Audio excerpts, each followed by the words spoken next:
The fluorescent lights hummed their low mechanical prayer as Chen checked the 4-drip on the post-op floor at Cedar Creek Medical. 3 in the morning. The quietest hour. Her hands moved with the precision of someone who'd closed more chest wounds than most trauma surgeons would see in a lifetime, though no one here knew that. No one here knew anything about her except what they saw, a careful nurse with capable hands and no credentials hanging on any office wall. A night shift worker. Just competent enough to be useful. Not impressive enough to be threatening. She adjusted the saline line on room 312, checking the drip rate against the monitor, 15 milliliters per hour, steady. The patient slept. Sarah's fingers lingered on the cold aluminum of the 4-stand for a moment, muscle memory from a different kind of medicine, a different kind of night. Tikrit. 2016, the taste of diesel and blood and the weight of a teammate who wouldn't wake up no matter how many times you pushed epinephrine into the line. The trembling didn't start until she was alone. By the time she reached her locker on the 3rd floor, her hands were steady again. Hands that had held lives together. Hands that had learned to forget. She pulled open the dented metal door, locker 287, assigned 6 months ago when the Pentagon embedded her here, and there it was, waiting like it always did. The triangle-folded flag, precise military creases, tucked behind the cracked coffee mug from Fort Bragg and the dying succulent she kept watering out of sheer stubbornness. Specialist Marcus Reeves. 23 years old. From a small town in Nebraska that Sarah had never visited but could describe to you street by street because his sister had talked about it during downtime in Tikrit. The flag was soft from handling, worn at the creases from the number of times Sarah's fingers had traced its edges at 0300 hours when sleep wasn't an option. She didn't touch it this time. There wasn't time. Room 347 needed her attention, and Marcus Webb, the combat medic who'd replaced her after she'd rotated out of 3rd Battalion, 5th Marines, was still recovering from the wounds he'd sustained doing the exact job Sarah used to do. Her nursing assignment was no accident. The Pentagon didn't assign people to hospitals by lottery. They assigned people to hospitals when there was a problem that needed solving quietly, with discretion, with someone who could move through the system without setting off alarms. The medication diversion had started 6 months ago. Morphine. Fentanyl. Controlled substances bleeding out of Cedar Creek's pharmaceutical inventory like water through a sieve. Someone on staff was moving the drugs, high-grade, military-grade painkillers, out through channels that led somewhere dark and profitable. The FBI had suspicions. The DEA had a budget line item. The Pentagon had Sarah Chen, who spoke 3 languages, had a medical credential that was entirely real despite being incomplete, and most importantly, had reasons to be interested in Sergeant Marcus Webb that wouldn't raise a single eyebrow in the civilian world. He lay in room 347 on his back, his left shoulder wrapped in surgical dressing, his breathing steady but shallow. 32 years old. Still had the scars from Helmand Province on his forearms, visible in the pale hospital light. His chart said abdominal trauma from an industrial accident. The chart was a lie. Industrial accidents didn't leave the specific pattern of scarring that came from IED fragmentation, and industrial accidents didn't send soldiers to Atlanta hospitals under assumed names. Sarah pulled a fresh set of gloves from the box mounted on the wall, the sound like a single crack of tension breaking, and entered his room. The ventilator beeped its mechanical rhythm, steady and indifferent. She checked his vitals without speaking, her eyes moving from the monitor to his face to his bandages and back again, cataloging everything. The slight inflammation at the wound site. The slight elevation in white blood cells.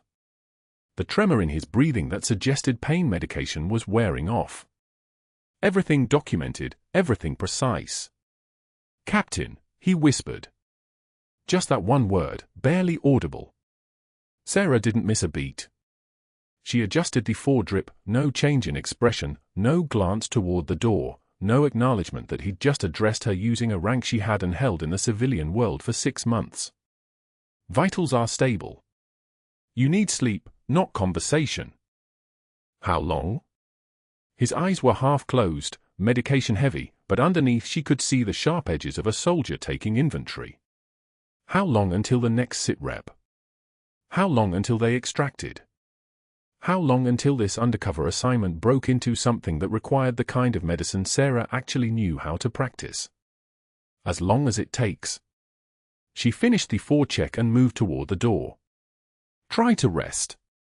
By the time she reached the hallway, the sky outside the hospital windows was beginning to lighten, that grey hour between night shift and day shift when the world felt caught between versions of itself. Sarah's feet carried her back to the nursing station, where the fluorescent lights were already blazing their artificial noon, where her name tag, registered nurse, Cedar Creek Medical, licensed in Georgia, hung from its plastic strap like a credential she'd earned instead of one she'd fabricated through channels that didn't technically exist. The coffee in the break room was 4 hours old. She poured a cup anyway and stood at the counter, breathing in the acrid warmth of it, when she heard the sound of leather shoes on tile. Decisive footsteps. Morning rounds arriving early. Dr. Mercer, who ran the ER with the philosophy that competence without credentials was a personal insult to his expensive education. She'd known him for exactly 47 days. That was how long it had taken him to develop a visceral dislike for her. Not because she was incompetent, she was demonstrably, visibly competent.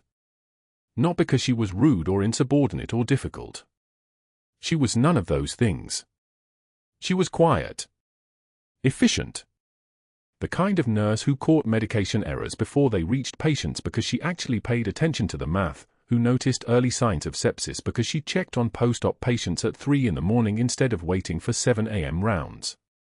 Mercer had walked into room 308 3 days ago to check on a post-operative patient who'd spiked a fever. Sarah had already flagged the chart, elevated white count, increasing heart rate, blood pressure beginning to drift downward. Sepsis. The infection was moving fast, the kind of aggressive bacterial colonization that killed people before most doctors registered the danger. Sarah had already called the lab, already flagged the cultures, had already prepared the antibiotic protocol that the textbooks recommended. Mercer had walked in and started to write a standard broad-spectrum antibiotic order. Cefepime and vancomycin. Fine. Adequate. The kind of order that would have worked 70% of the time. Sarah had said, very quietly, the culture from Tuesday suggests Pseudomonas. You might consider piperacillin-tazobactam instead. The room had gone so quiet you could hear the fluorescent lights hum. Mercer's eyes had narrowed. His pen had stopped moving. And Sarah had watched, with the detached clarity of someone trained in reading human behavior under stress, as his face rearranged itself into something that looked like a smile but wasn't. Something that looked like respect but was actually the opposite. It was the expression of a man who'd just realized that a mistake he was about to make had been caught by someone he'd already decided was beneath him. He hadn't changed the order. That's what made it worse. He'd written the cefepime and vancomycin, signed the chart with his full signature, and left the room without speaking to her again. The patient had survived. The Pseudomonas had been sensitive to the vancomycin after all. Luck. Mercer would have called it luck. Medicine was like that sometimes. You could make a decision that should have killed someone and the patient lived anyway because their immune system was stronger than expected or because something in the interaction of two antibiotics worked better than the textbook said it would. But Mercer knew. He knew that Sarah Chen knew more about pharmacology and infection than he did, and he knew that she'd let him almost make a mistake, and he knew that she'd done both things without a trace of arrogance or superiority. She'd simply stated a fact, like someone informing a colleague that the weather was about to change. Some men could live with that. Some men couldn't. Mercer was the kind of man who couldn't. He appeared at the nursing station at 0643 hours, freshly showered, his white coat crisp enough to cut. His eyes found Sarah immediately. She was still holding her coffee cup, still standing at the counter, still positioned exactly where she'd been 2 minutes ago. Still completely unaware that he'd arrived, or completely indifferent to it. He couldn't tell which was worse. Morning rounds in 15 minutes, he said. His voice carried that particular tone of voice that was technically addressing the whole room but was specifically directed at her. I'll be presenting a case study today. About clinical overreach in the nursing scope of practice. Sarah didn't move. She took a sip of her coffee. The fluorescent lights continued their low mechanical prayer. Mercer waited for her to acknowledge him. She didn't. She simply held her position, her body language the absolute picture of compliance and insignificance. A night shift nurse. Just someone who happened to be holding a coffee cup at the wrong time. Unremarkable. Forgettable. The kind of person who existed in hospital corridors without anyone particularly noticing. He turned and walked toward the conference room, his jaw tight, his movements carrying the kind of coiled tension that suggested the day had already begun badly, at least for him. By 0700 hours, the entire day shift staff had assembled in the conference room. 32 people in white coats and scrubs. Medical students. Residents. Interns. Attending physicians. The hierarchy of medicine arranged in descending circles of authority. Sarah stood at the back near the door, which was where she always positioned herself, visible but peripheral, present but not demanding attention, the way good-night shift nurses learn to be. Mercer was already at the front, his presentation loaded on the screen behind him.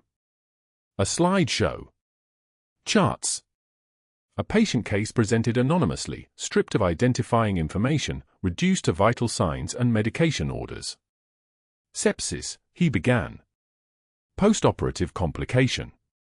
Fever of 39.2 Celsius at 72 hours post-op. The patient's condition was deteriorating rapidly. Tachycardia. Tachypnea. Elevated lactate.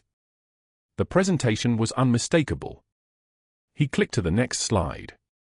A medication list. The cefepime and vancomycin order clearly visible. The appropriate empiric antibiotic protocol was initiated, Mercer continued, his voice carrying the smooth certainty of someone presenting a successful case. The patient survived. The infection was cleared. A routine example of standard post-operative sepsis management. Sarah drank her coffee.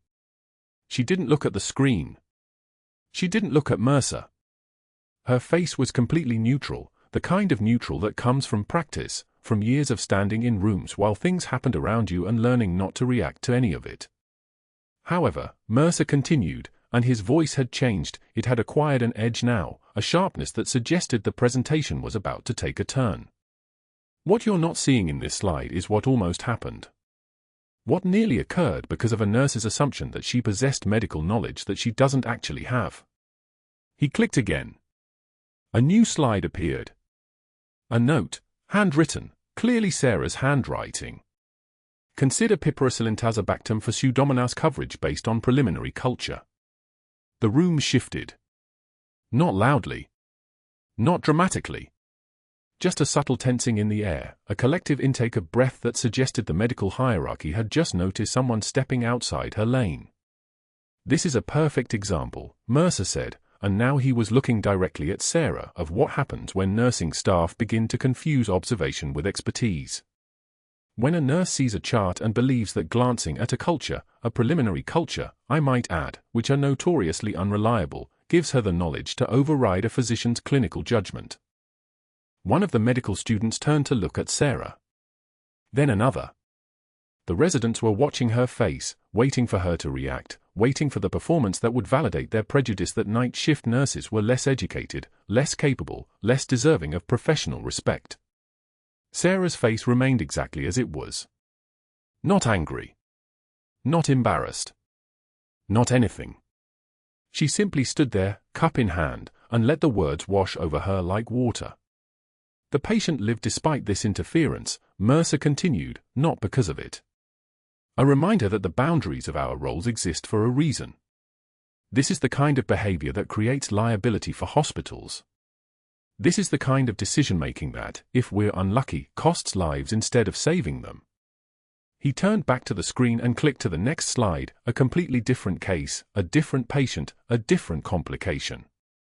The demonstration was over. The point had been made. Sarah Chen had been publicly identified, publicly shamed, publicly explained as a problem to be managed rather than a nurse to be respected. The interns were already starting to smile. Nervous smiles. Smiles that suggested they were uncertain whether this was actually funny, but if the attending physician was framing it as a humorous example of nursing arrogance, then perhaps it was safe to laugh. Sarah finished her coffee. The cup made a soft sound when she set it down on the counter, a barely audible clink that somehow managed to cut through Mercer's presentation like a knife through silk. "The morning post-op assessment is complete," she said. Her voice was so quiet that only the people standing near her could hear it. But her timing was perfect. Her words had arrived in the space where Mercer had paused between slides, in the moment of silence where the room was waiting for the next point. "All patients are stable. Room 307 is ready for discharge. Room 312 is ready for physical therapy assessment." She walked toward the door. Not quickly. Not in anger or embarrassment. Just moving through the space with the same precise efficiency with which she moved through patient rooms at 3 in the morning. The kind of movement that didn't ask for attention, didn't demand respect, simply existed as the inevitable unfolding of a person's body through space. Mercer's voice continued behind her, picking up where he'd left off, moving on to other cases, other complications, other opportunities to demonstrate his superiority to a room full of people who weren't paying quite as much attention to his presentation anymore, who were still watching the place where Sarah had stood, still processing what they'd seen. But that wasn't the worst part of what happened next. By 8 in the morning, Sarah was back on the unit, finishing her shift paperwork in the corner of the nursing station, when Mercer appeared again. He was alone this time. Just him and Sarah and the fluorescent lights and the distant sound of monitors beeping their mechanical prayers in rooms where patients slept. "You know what the problem is with night shift nurses," he said. He wasn't quite loud enough to be heard throughout the unit, but he wasn't quiet either. He was pitched at precisely the volume needed to carry to the break room, to the medication dispensary, to the ears of every single person who worked the morning shift and might be interested in hearing what the ER director had to say about the night shift staff.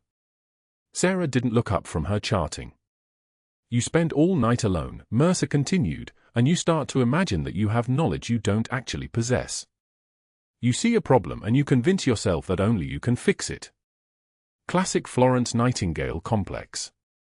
Except Florence Nightingale actually had training. He was standing next to the vending machine now, the one that dispensed overpriced coffee and granola bars. He was pressing the buttons even though he clearly didn't care about getting anything out of it. It was just something to do with his hands while he talked.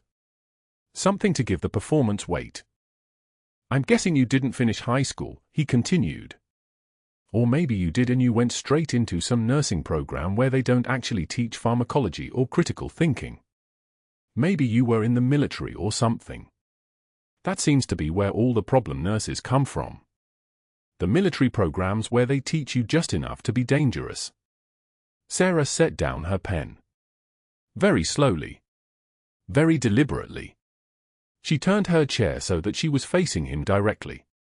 Her eyes met his for the first time since he'd started talking. "I've closed more chest wounds than you've seen in textbook pictures, doctor," she said. Her voice was completely flat. Completely calm. The kind of calm that comes from having already survived the worst and discovered that nothing else can actually touch you. "I've performed field thoracotomies with a combat knife because we didn't have surgical instruments. I've managed blood loss that would kill most patients before the ambulance arrived." The Pseudomonas observation wasn't a guess. It was professional assessment. "You're welcome for the catch, by the way." The vending machine hummed its mechanical song. Mercer's face had gone very still. Not angry. Not yet. Just processing what had happened, which was that a nurse he'd decided was beneath him had just revealed approximately 1% of what she actually knew, and he'd just realized that maybe, possibly, he'd significantly miscalculated the situation. "I'm going to have security escort you out," he said. His voice had changed. It had acquired a different quality now. Something harder. Something that suggested he'd just decided that Sarah Chen needed to be removed from the equation entirely. "Your behavior today is insubordinate. Your comments just now are inappropriate. You're creating a hostile work environment." Sarah stood up. She was careful to move slowly, to make every gesture precise and controlled. The kind of control that military people understood, the kind that said I'm not a threat but I could be if I needed to be. Call them, she said. I'm sure they'll want to hear what the Pentagon has to say about you interfering with an active investigation. Mercer's face had gone very pale. His hand had stopped moving. The vending machine's humming seemed suddenly very loud. But Sarah was already walking toward the locker room, toward her things, toward the folded flag that had been waiting for her for 6 months. She had no idea what was about to walk through those hospital doors. Sarah's hands moved across the medication chart at 0300, documenting the third discrepancy in 4 nights. The pharmaceutical log showed Marcus Webb's morphine prescription filled at 2,200 hours, 10 milliliters ordered, but when she checked the 4 pump at 0230, only 3 milliliters had been administered. Someone was replacing doses with saline. Someone was diverting controlled substances from a federal patient under military protection. The fluorescent lights overhead cast everything in a sickly institutional white, and she could smell the antiseptic tang of the unit, that particular blend of bleach and human suffering that never quite washed out of scrubs. She documented the discrepancy in the pharmaceutical log with the precision of someone who'd learned to write reports that would withstand federal scrutiny. Compartment syndrome observation on room 347 patient. Vital stable. O2 sat 96%. Heart rate 62. Blood pressure holding at 118/74. Everything normal on the surface. Everything a lie underneath. She checked Webb's room every 30 minutes like clockwork, ostensibly standard nursing care, but really reconnaissance. The monitor's steady beep was a metronome counting down to something neither of them could stop. At 0345, she was updating the chart when Mercer's voice cut through the quiet like a knife through silk. Nurse Chen. My office. Now. He stood in the doorway of the nursing station with a printout in his hand, and she recognized the document immediately. Her own medication variance report. The one she'd filed with pharmacy 3 days ago, the one that documented 5 separate instances of missing controlled substances across the entire ER inventory over the past 2 weeks. Her hand paused over the keyboard. She didn't look up. She didn't need to. The trembling wasn't fear. It was the particular kind of rage that comes from watching someone unknowingly stand between you and a mission. She followed him down the corridor, past the break room where the coffee maker gurgled its lonely rhythm, past the supply closet where she'd once watched an intern cry after losing a patient, into his office with its mahogany desk and medical degree hanging like a crown. Mercer closed the door. What exactly are you doing with pharmacy records? His voice was low, controlled, the voice of a man who'd learned to weaponize bureaucracy. Documenting discrepancies. Standard nursing accountability procedure. Sarah's voice was smooth. Deferential. The mask fit perfectly after 18 months of wearing it. You don't have authorization to track controlled substance inventory. He set the report on his desk like evidence at a crime scene. That's a federal matter. That's Chicago audit territory. That's administration and DEA, not a night shift RN playing detective. He leaned back in his chair, studying her like she was a puzzle missing crucial pieces. You understand what you've done? You've created a paper trail that implicates this entire department in a federal investigation. My department. There's a discrepancy. It's my responsibility to report it. Your responsibility is to give medications as ordered and keep your mouth shut about everything else. His jaw tightened. As of tonight, you're restricted from room 347. Wed's care transitions to day shift nursing staff. You'll work your shifts on the general floor, and you will not access the pharmaceutical logs again without explicit written authorization from my office. Do you understand? She understood perfectly. She understood that Mercer knew there was a theft ring and that he'd just made himself complicit by restricting her access. She understood that her cover, the thing that kept her mission invisible, was about to collapse. She understood that Marcus Webb, the combat medic who'd replaced her on the Tikrit deployment, was now completely exposed. Yes, Doctor. She turned to leave. One more thing. His voice stopped her at the door. Your clinical assessments have been sloppy. Imprecise. I've noticed a pattern of overreach, making judgments about patients that are beyond your scope. I'm documenting this for your personnel file. One more incident like the compartment syndrome recommendation, and we'll be having a conversation with HR about your future here. She left without responding. The mask stayed in place all the way back to the nursing station. But that wasn't the worst part. The worst part came at 0400 when she saw Mercer standing at Webb's bedside during rounds, his hand on the patient's shoulder like they were old friends. She watched from the hallway through the window glass, her body absolutely still, only her eyes moving. Webb's eyes flickered open, and when he saw Mercer, something shifted in his expression, recognition, yes, but also something like resignation. She'd worked with enough soldiers to recognize the look of a man making peace with impossible odds. At 0430, the night shift stretched thin and the unit fell quiet in that particular way hospitals have, where you can hear the ventilators breathing for patients, where the monitor alarms seem louder than they should be. Sarah restocked the general floor supply cart, her movements mechanical, efficient, her mind running calculations about how to maintain Webb's care without direct access to his room. She was so focused on the inventory numbers, for units of the 12-lead EKG cable, 2 units of the central line kit, 1 unit of the emergency thoracotomy tray, that she almost didn't notice Mercer approaching one of the nurses, Leslie, who'd been kind to Sarah on the night shift. Nurse Chen's being investigated for medication access violations, Mercer said quietly, but not quietly enough. I need you to be aware. If she asks you for anything related to pharmacy or patient records, you document it and report directly to me. Clear? Leslie's face flushed pink with discomfort. She nodded, and when her eyes met Sarah's across the unit, there was apology in them. But there was also fear. Fear that being associated with Sarah might contaminate Leslie's own employment record. Sarah continued stocking supplies. Didn't flinch. Didn't slow her movements. Her hands worked with the precision of someone trained to function while surrounded by chaos. She'd closed chest wounds in the back of a Humvee under fire. She'd performed emergency cricothyrotomies in the dark with nothing but a headlamp and shaking hands. This was just another mission. The mask would hold. At 0500, Sarah took her break in the break room and sat alone with black coffee that tasted like burnt rubber. She pulled out her phone, a burner with 1 contact, a Pentagon secure line that she'd memorized in case the main number ever compromised, and stared at it. 1 call. 6 words, operation status compromised. Requesting extraction. The message would trigger a response within the hour. A Black Hawk from the 160th SAW Night Stalkers based at Fort Campbell could be over Cedar Creek Medical in 90 minutes. She could walk away. The mission was already blown. Her cover was collapsing.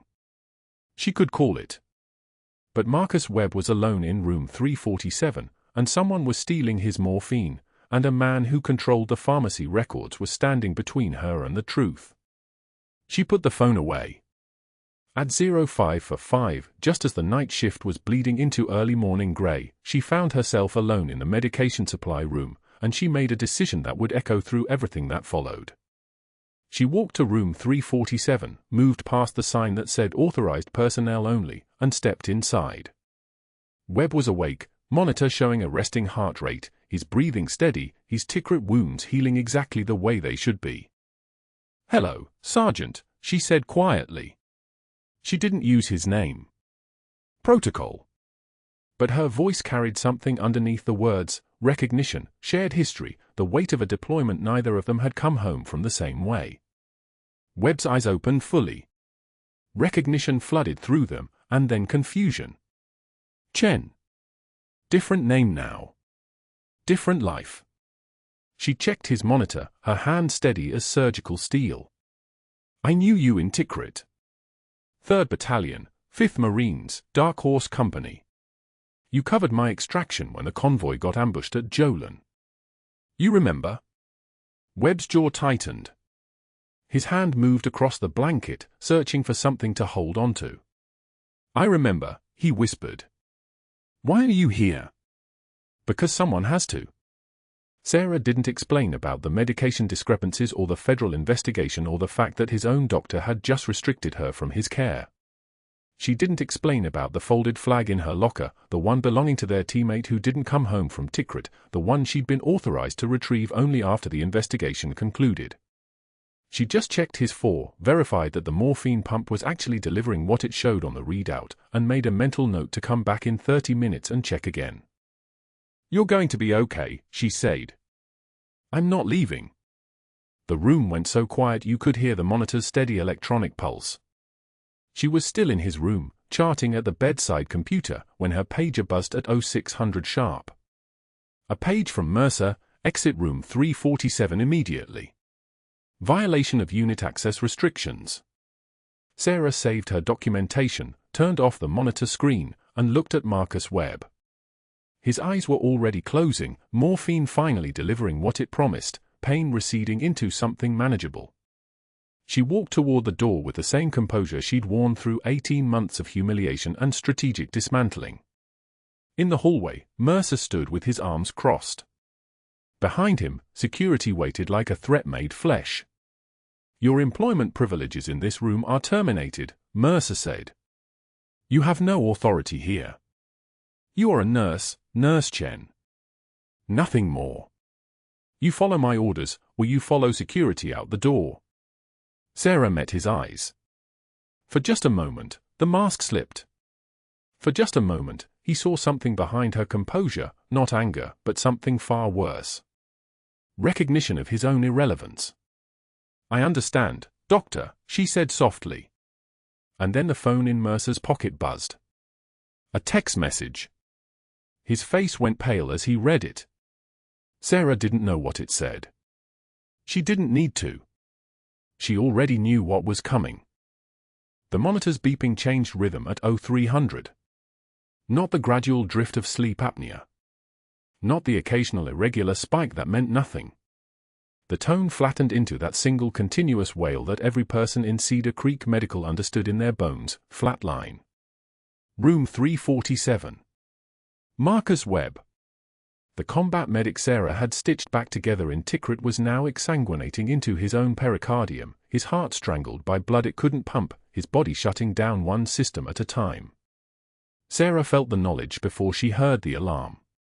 The same animal instinct that had kept her breathing through 3 firefights and 1 explosion, the 6th sense that separates the living from the dying.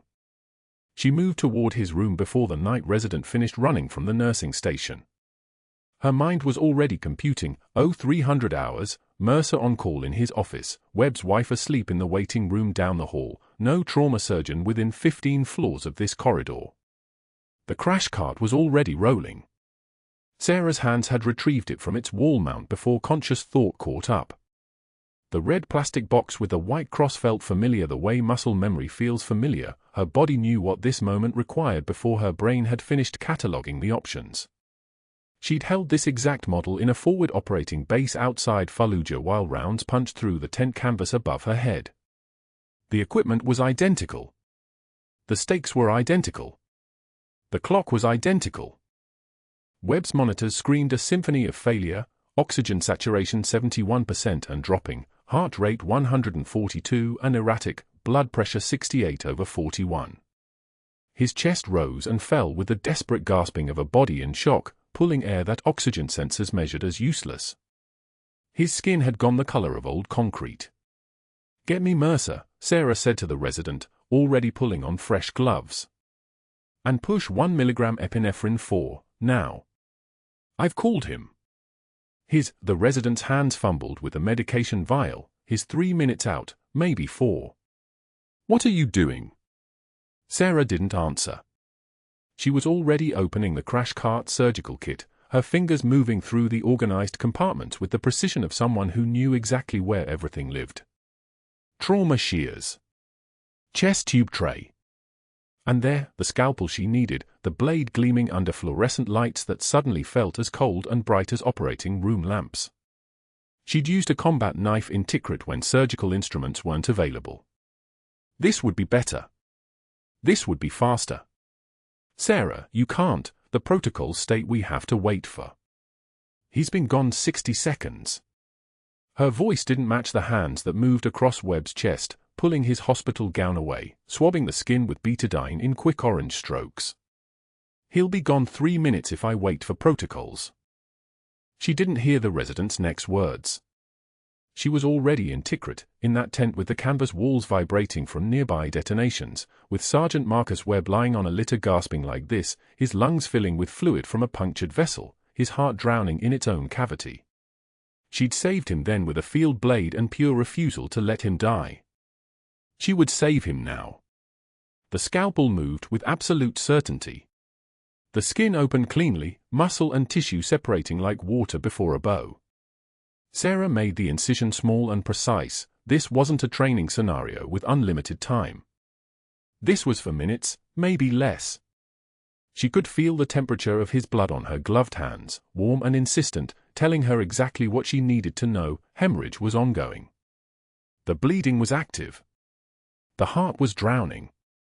She incised through the pericardial sac with the blade tip angled just so, the same angle she'd learned in trauma school and perfected in a desert theater of operations that still lived in her muscle memory. Blood poured out, 200 milliliters of dark synovial fluid that had been strangling Webb's heart like a tourniquet. His oxygen saturation ticked up, 73. 75, his heart rate decreased from the panicked thrashing to something resembling rhythm. Vascular clamp. Footer 0 proline. Now. Sarah's voice was no longer the deferential nurse who accepted Dr. Mercer's insults. This voice belonged to Captain Sarah Chen, who had trained combat medics and pulled people back from the edge of the abyss more times than she could count without getting hollow in the chest. Mercer stood in the doorway. His face was the color of old milk. His hands, when Sarah glanced up, were shaking. "You can't perform, the scope of practice, we need to call surgery, we need." The torn coronary vessel in his left anterior descending artery needs a clamp in the next 90 seconds, doctor, or he's dead. Sarah located the bleeder by feel and by sight, her fingers moving into Webb's open chest cavity with the terrible intimacy of someone who had done this before. "Get me the supplies or watch him die. Choose." The night resident scrambled. A trauma surgeon who'd been sleeping in the on-call room heard the code and appeared in the doorway behind Mercer, took in the scene of Sarah's hands inside Webb's chest, her jaw set like concrete, the precise movement of someone performing a procedure that was very much not in any civilian nurse's scope of practice. The surgeon didn't question. He moved to assist, his hands already trained to understand what Sarah was doing because he recognized the work of someone who had been to the wars. The vascular clamp went on with a whisper of metal. Sarah's other hand maintained direct cardiac massage, the literal manual compression of Webb's heart, her palm pressed against the muscle, feeling it respond to pressure the way a drowning person responds to rescue. Once. Twice. Again. Her hand knew the rhythm better than any monitor. The proline came through the resident's shaking hands. Sarah sutured the torn vessel with 8 perfect stitches, knots tight and precise, her hand steady in a way that spoke of thousands of hours of practice, of doing this under mortar fire, of doing this when the alternative was writing a letter to a widow in North Carolina. The vessel sealed. The bleeding stopped. Webb's heart began beating on its own, weak at first, then stronger, then strong enough that Sarah could feel it pushing blood into the rest of his body. For minutes from flatline to restoration of cardiac output. She closed the incision in 3, then handed off to the trauma surgeon who was already calling for the OR, already organizing the team that would take over and complete what Sarah had started. She stepped back. Her scrubs were soaked in Webb's blood. Her hands were shaking, not from fear, but from the weight of what she'd just done and who had witnessed it. Mercer's face had transformed. The white shock had curdled into something darker. Rage, yes, but something else underneath it. Something that looked like the recognition that he'd just watched Captain Sarah Chen perform a procedure that no civilian nurse could perform. That he'd watched her hands do work that required not just training but repetition. Constant, persistent, wartime repetition. Webb was wheeled to the ICU at 0307. By 0400, as the morning shift began arriving in the darkness outside Cedar Creek Medical's eastern entrance, Mercer had begun his work. Sarah knew it the way she'd known the monitor would flatline, the sixth sense that recognizes when a decision has been made. The papers appeared in her locker at 0530. 17 pages. Incident report filled out in Mercer's careful, meticulous handwriting, each word chosen to build a structure of institutional condemnation. Unauthorized procedures. Practitioner scope violations. Patient endangerment. Reckless disregard for hospital protocol. Each page was a brick, and together they formed a wall that hospital administration would not be able to ignore or excuse or explain away to their lawyers. The hospital administrator called her at 0645, before breakfast, before the blood had dried completely under her fingernails. "Captain," the administrator caught himself, "Ms. Chen, I'm very sorry. Your employment at Cedar Creek Medical is terminated, effective immediately. Please return your badge and sign the paperwork by noon. Security will escort you to ensure a smooth transition." Sarah didn't argue. She couldn't. Because arguing meant explaining how she'd learned to perform a thoracotomy with a scalpel, and explaining that meant revealing the Pentagon embedded a Special Forces medical officer into Cedar Creek Medical 6 months ago to investigate a medication diversion that ran all the way up Mercer's chain of command. Explaining meant blowing the entire operation wide open, the investigation, the evidence, the 3 months of careful documentation tying diverted morphine shipments to a network of people outside the hospital who'd paid very well for access to pharmaceutical-grade narcotics. She had orders. Captain Chen had standing orders not to reveal her military affiliation, not to expose her training, not to blow her cover no matter what happened. The mission came first. The investigation came first. The people who'd been buying stolen medications, the real target, they had to stay hidden long enough for the FBI to trace the chain. So she signed the papers. She turned in her badge. She walked out of Cedar Creek Medical at 1145 hours with a cardboard box containing a cracked coffee mug, a dying succulent plant, and a folded flag. The flag was small, precise, the way flags folded for the families of the fallen were precise. It had belonged to someone she'd tried to save in Tikrit. Someone whose name she still spoke aloud when it was raining, when no one could hear her, when the sound of water on concrete reminded her of blood on sand. The parking lot was empty. The rain had started somewhere around 1,000 hours and hadn't stopped. It fell straight down, the kind of rain that meant the sky had given up on gentleness. Sarah stood at the bus stop with her box and her wet scrubs and the knowledge that Marcus Webb was alive in the ICU upstairs, alive because she'd ignored every protocol and every rule, alive because she'd remembered Tikrit more clearly than she'd remembered Cedar Creek's policies. But the drug investigation was still running. The FBI didn't know she'd been fired. The files she'd compiled, the medication discrepancies, the shipping delays, the substitutions of expensive narcotics with saline, all of it was still backed up in a secure folder that a very specific attorney general would access in exactly 6 hours. She had until then to figure out what came next. The bus arrived at 1153 hours. Sarah got on, and the doors closed behind her like a grave. The bus arrived at 11:53 a.m. Sarah got on, and the doors closed behind her like a grave. The driver didn't look at her. Nobody did. She was just another damp figure in scrubs, clutching a cardboard box that smelled like antiseptic and failure, sitting 3 rows back where the fluorescent panels were burned out and the shadows collected like patients waiting for news they didn't want to hear. The box held everything. A cracked coffee mug from Cedar Creek's 2019 blood drive. A dying succulent with leaves the color of old bruises. And underneath, wrapped in tissue paper, the folded flag from Tikrit, corners creased so many times the fabric had worn thin in places, like the creases themselves were wounds that wouldn't heal. Her phone didn't ring. That was the worst part. It should have rung. Webb was still vulnerable, still sedated, still a target. Somewhere in Cedar Creek's pharmacy, someone was still moving boxes of morphine sulfate through channels that didn't exist on any paperwork. The investigation wasn't finished. She was finished, but the investigation wasn't. The rain started somewhere around 23rd and Peachtree. Not a dramatic downpour, just a persistent grey weight that soaked into everything, that turned the sidewalk into a mirror of clouds. Sarah sat at the bus stop shelter with a quarter-inch hole in the weatherproof coating. Adequate protection. Like everything else in her life, functionally adequate and deeply insufficient. Her discharge papers were in the box too.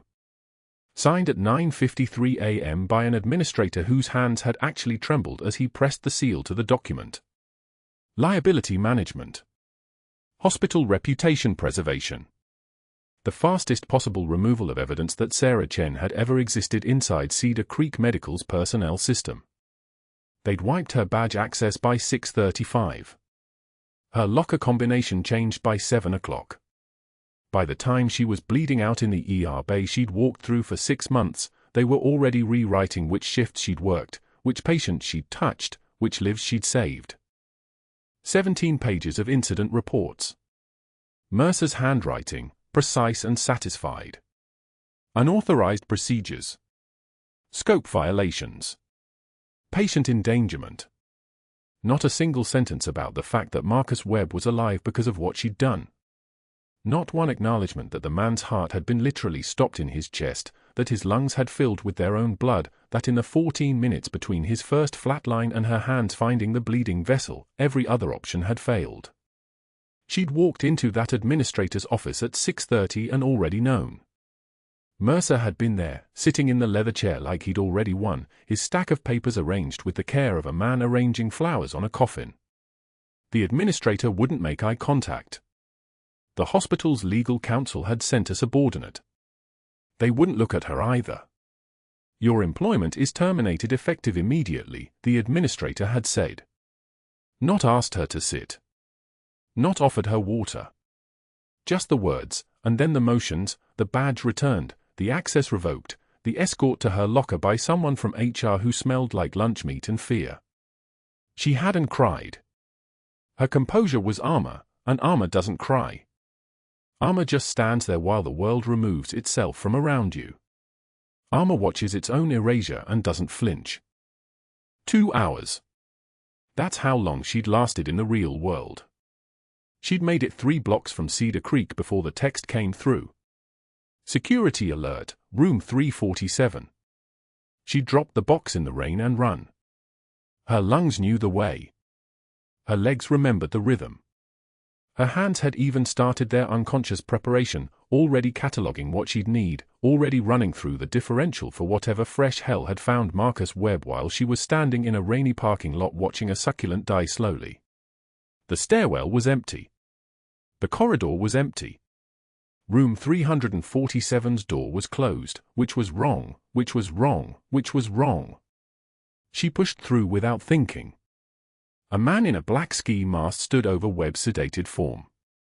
The pistol had a suppressor screwed to its muzzle, no sound, no witnesses, no dramatic flourish. Just efficiency. Professional. The kind of quiet that comes from people who've done this enough times that it doesn't require ceremony anymore. Sarah didn't calculate. Her body moved. She stepped between the gun and the bed the way you step between a falling child and concrete, not because you've run the math, but because your nervous system is faster than your survival instinct. The first round hit her right shoulder. Not the bone. The soft tissue below the clavicle, the space where the brachial plexus lives, where every nerve that makes an arm work conducts its vital current. The impact spun her half around, and for one crystalline second her vision fragmented into separate images, the ceiling tile, the man's gloved hand, Webb's sedated face, her own blood already beginning its work on the linoleum. The second round punched through her abdomen.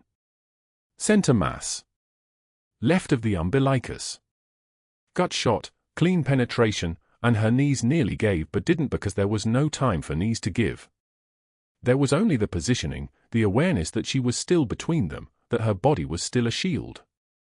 The third round cracked a rib.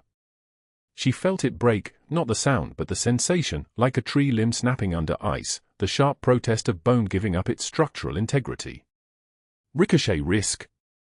Possible pneumothorax. Blood loss at this rate was for minutes to cardiac arrest, maybe 6 if her body was running on whatever combat chemistry kept soldiers alive in the spaces between dying and death. She didn't move away from Webb. Her hands found the wounds like they were reading Braille. Right shoulder, pressure point below the wound to compress the brachial. Abdomen, direct pressure, direct pressure, direct pressure, knowing it was probably useless, knowing her gloves were already soaked, knowing that the amount of blood on this linoleum was the kind of amount that made the difference between statistics and eulogy. The man in the ski mask hesitated. He hadn't expected resistance. Hadn't expected a nurse to step into a silence round like she was stepping into traffic. Hesitation. That was the opening. Security burst through the door. They were young, 23, 24, and they'd been trained on de-escalation and confrontation awareness, not on how to process someone bleeding out horizontally while protecting a federal witness. The man in the mask bolted for the stairwell, and the security guards let him because there was something more urgent, a woman on the floor who was still conscious, whose eyes were still tracking, whose hand was still pressing against her abdomen like she could contain the damage through willpower alone. "Protect Webb," Sarah gasped. Her voice sounded strange, thin, like she was broadcasting from a depth that required decompression to survive. "Federal witness. They'll try again." The world didn't go dark. That was the frustrating part. She stayed conscious long enough to watch two security officers pull her away from Webb's bed.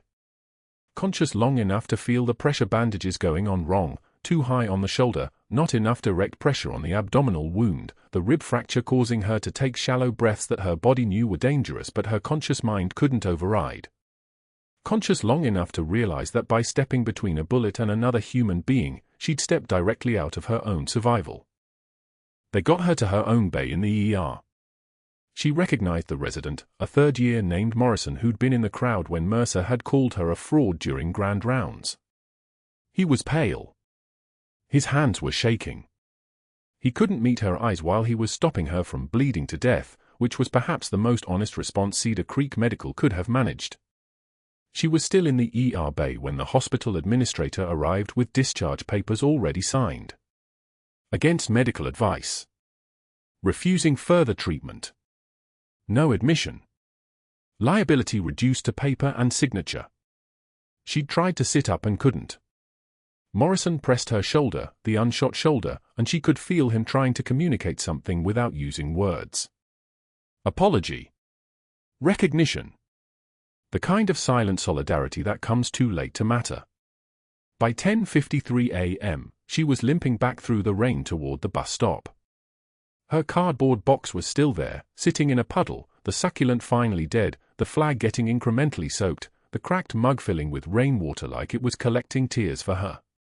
She sat back on the bench and waited for nothing. For the bus. For her phone to ring. For someone to realize that the medication diversion was still active, still running, still turning military morphine into street value and foreign contacts. For someone to notice that she was bleeding through bandages that were barely better than wishful thinking.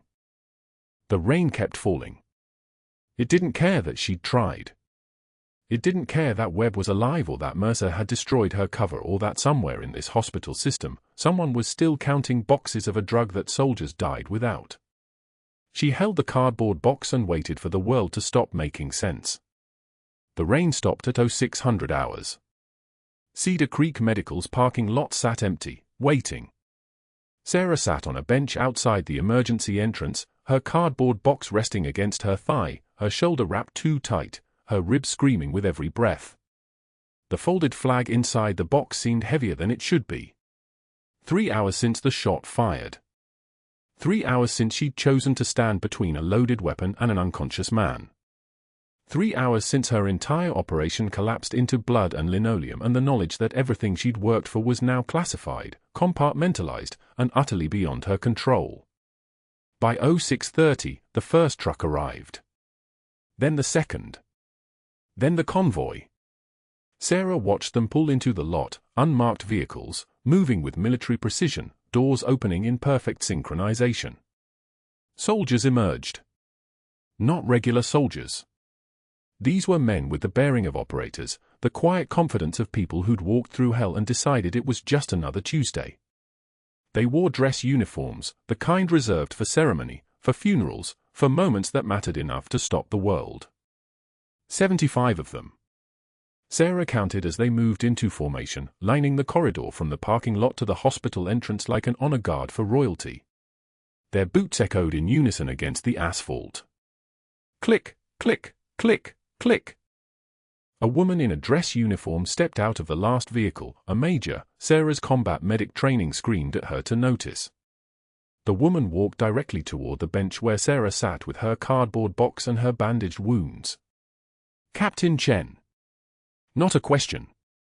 A statement of fact, delivered with the kind of authority that made Sarah instinctively straighten, which sent fresh lightning through her ribs. Time to stand. Sarah didn't ask how she was identified. She didn't ask who these people were. She'd operated long enough in classified spaces to understand that some questions were already answered before you asked them. She stood, leaving the cardboard box on the bench. The major held out her arm. Sarah linked hers through it. They walked toward the hospital entrance together, passing through 75 soldiers who stood motionless, their eyes forward, their presence like a wall of reinforced steel. Nobody moved. Nobody spoke. The silence was absolute, the kind of silence that came after combat, when the world had stopped making sense and the only thing left was the ritual of honoring what it cost to survive. The doors to Cedar Creek Medical opened. And every monitor in the building registered a single heartbeat, the one that mattered. Marcus Webb's eyes moved beneath closed lids. His fingers twitched. And somewhere in the morphine haze of a medically induced coma, the combat medic who'd replaced her on that roster in Tikrit opened his eyes and looked directly at her. His voice was a whisper. But it moved through the room like a gunshot. Phoenix. Her call sign. From Tikrit. From the nights when the two of them had worked 12-hour rotations in a forward surgical team, when she was the backup medic and he was the primary, when the Afghan sun turned everything the color of blood and bone. Phoenix. The name nobody here knew. The name that existed in compartmentalized files and classified briefings and sealed investigations. A master sergeant stepped forward from the corridor of soldiers. He carried a leather folder, the kind used for official documentation. His voice filled the room like thunder rolling across a summer sky. Captain Sarah Chen, he began. On the date of September 14, 2011, in Tikrit, Iraq, you performed emergency medical intervention under active fire that resulted in the preservation of life for 11 soldiers, 2 civilian contractors, and 1 Afghan National Army officer. Your actions demonstrated exceptional medical judgment, extraordinary courage under extreme duress, and willingness to place yourself in direct harm's way to preserve the lives of others. For these actions, the United States Department of Defense hereby awards you the Silver Star. The words moved through the room like a physical force. Sarah's jaw remained level. Her hands remained steady. Her composure held. A 2-star general appeared through the crowd of soldiers, his uniform crisp as fresh paper, his face lined with the kind of authority that came from commanding thousands.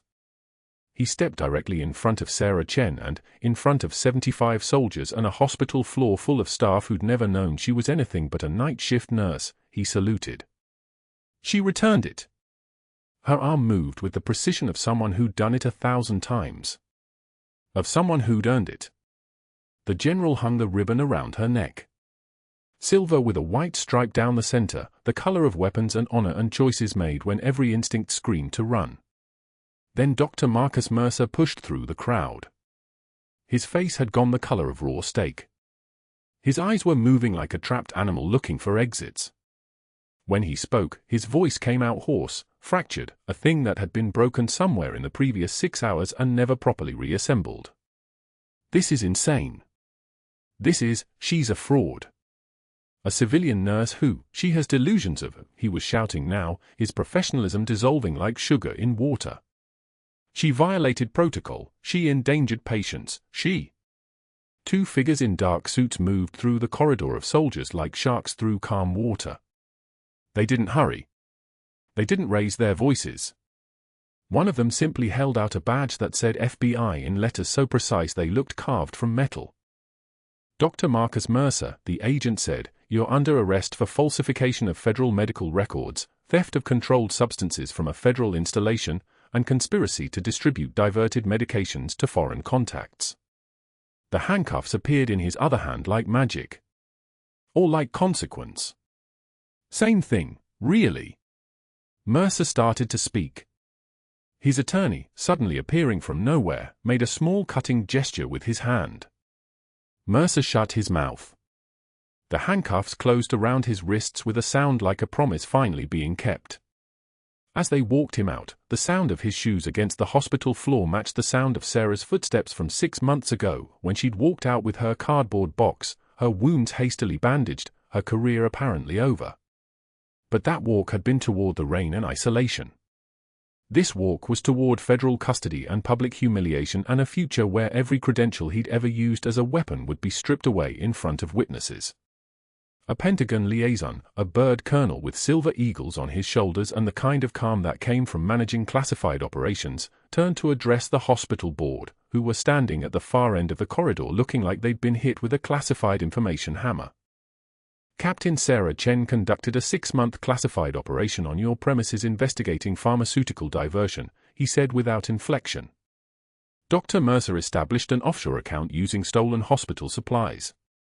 Morphine that was documented as administered to military patients was actually diverted and sold through intermediaries to foreign contacts. The value of stolen controlled substances exceeds $340,000. 17 military patients were medicated with saline instead of the painkillers their charts indicated. Some of them did not survive their injuries because they were in pain they didn't understand while their doctor was making profit off their suffering. The silence that followed was the silence of people understanding that power is not a credential. Power is what you're willing to do when the system fails.